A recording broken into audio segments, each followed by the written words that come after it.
So the website that I decided to explore for the portfolio option is Symbaloo. It's different than some of the other ones I saw, like Google Sites and Weebly, and it would actually be very good for research. So a reason being is you have your app page. This is the free one, so there's ads on the back. But you can organize everything very neatly on here so that if you were doing a research topic and you found an interesting article, you just click add new tile here. And then from the tile, you can create a new tile. So if you found a website, so for instance, I did the WHO, they have a fact sheet. So the WHO fact sheets.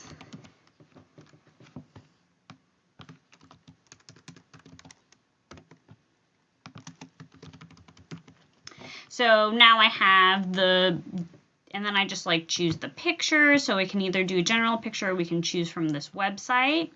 And then you would click save.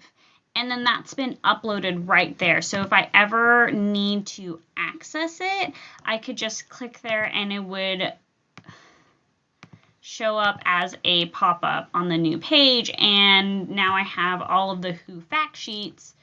Super easy. So once you find it, as long as you save the URL, you can just add it. So if students are working on group projects or just research projects, they can use this as their online portfolio and not have to worry about messing up the URL by accident by clicking the back button when they were deleting something else in their Word document or forgetting to just bookmark it. So this is a very simple and easy way that they would be able to do things, and they can even get new files if they're looking for something specific. So they're not quite sure what they're looking for yet. They have some very cool categories. So here we have science, and then if we just want to search the results, we have the general ones, but if we want to specify it even more, we can look like, say I want to look under biology.